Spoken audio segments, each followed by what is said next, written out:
एक महात्मा के मुखारविंद से हमने सुना, पुरानी घटना है, विदिशा जिला है मध्य प्रदेश में।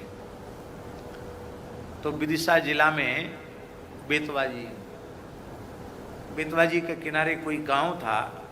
उस गांव में कोई श्री रामानंद संप्रदाय के सिद्ध संत रहते थे, बहुत अच्छे महात्मा थे।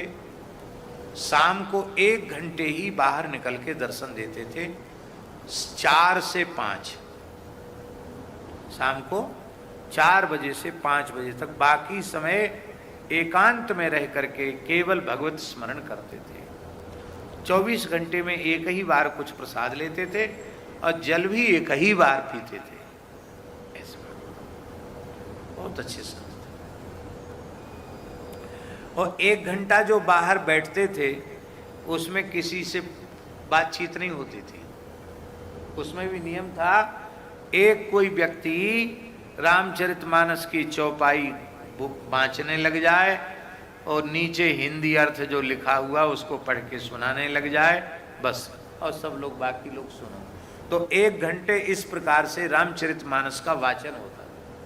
कोई एक व्यक्ति सुनाता, चौपाई, अपने मन से कुछ मत कहो, भाव जो लिखा है वही पढ़ो और जो अर्थ लिखा है वही बाँच के सुनाओ। अपने मन से कुछ नहीं कर सकते, ये उनकी मर्यादा थी। मिलावट नहीं पसंद थी बिल्कुल। तो ऐसे 1 घंटे का सत्संग होता था। वो तो मौन ही रहते थे, नाम जप करते रहते। कभी कोई मन में उनके बात आ गई तो किसी प्रकरण को लेकर 1 घंटे में भगवान के किसी चरित्र का कोई एक भाव दे देते थे, चर्चा कर देते थे। वो भी 5-7 मिनट, उसी में लोग धन्य धन्य हो जाते थे। ऐसे महात्मा थे। तो एक सज्जन आए, वो अपने छोटे बच्चे को भी साथ में लेके आए। और बच्चे तो स्वभाव से ही बालक चंचल होते हैं, और वो बालक तो बिल्कुल बंदर ही था। इतना अधिक चंचल बालक था कि उसने तो हमारा तूफान मचा दिया। आते ही कभी किसी के कंधे पे चढ़ जाए, कभी किसी के बाल खींचे, कभी किसी का कुर्ता खींचे, और यहाँ से वहाँ, वहाँ से वहाँ, ऐसे उछल कूद करे। तो बड़ा भारी विक्षेप, उपद्रवी था, छोटा ही बच्चा था, 4-5 साल का ही था, लेकिन भारी चंचल था। तो आज तो बहुत विक्षेप हुआ। तो वो महात्मा बोले, ए सीताराम, किसका बच्चा है? तो जिसका बच्चा था वो हाथ जोड़ के बोले, महाराज आपका है। यही कहते ना लोग, महाराज आपका है।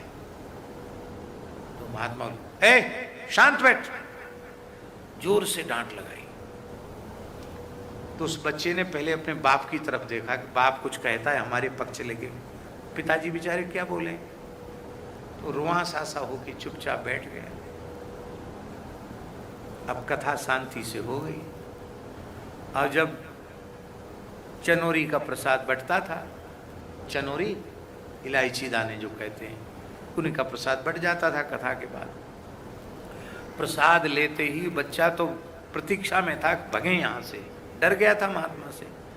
तो सब उठ के जाने लगे। जैसे ही बच्चा उठ के गया, उसके पिताजी ने कहा, बेटा प्रणाम कर लो। तो डरते डरते उसने प्रणाम किया।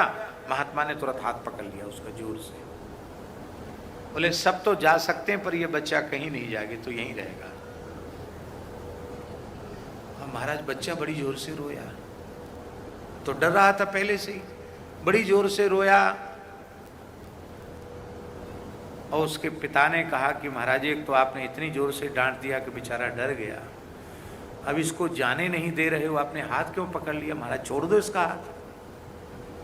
बोले, देखो भाई, आपने इतने लोगों के बीच में कहा कि ये मेरा बच्चा है। हमने पूछा किसका है, तो आपने हाथ जोड़ के कहा कि आपका है। तो हमारे बच्चे को आप क्यों अपने घर ले जाओ? जब बच्चा हमारा है तो हमारे पास रहेगा। कोई चेला भी नहीं है हमारा, इसी को डांट डपट के ठीक ठाक करके इसी को कुछ भजन साधन सिखाएंगे, ये रहेगा हमारे पास। क्योंकि इतने लोगों के बीच में आपने स्वीकार किया कि ये हमारा है तो हमारे पास रहेगा। तो वो बोले कि महाराज जी, ऐसा ही बोला जाता है। बोले, यही तो गड़बड़ी है। बोलते हो सब राम जी का है, सब संतों का है, सब गुरु जी का है, ये बोलते हो, और मानते हो कि न राम जी का है, न संतों का है, न गुरु जी का, सब हमारा है। यही तो गड़बड़ है।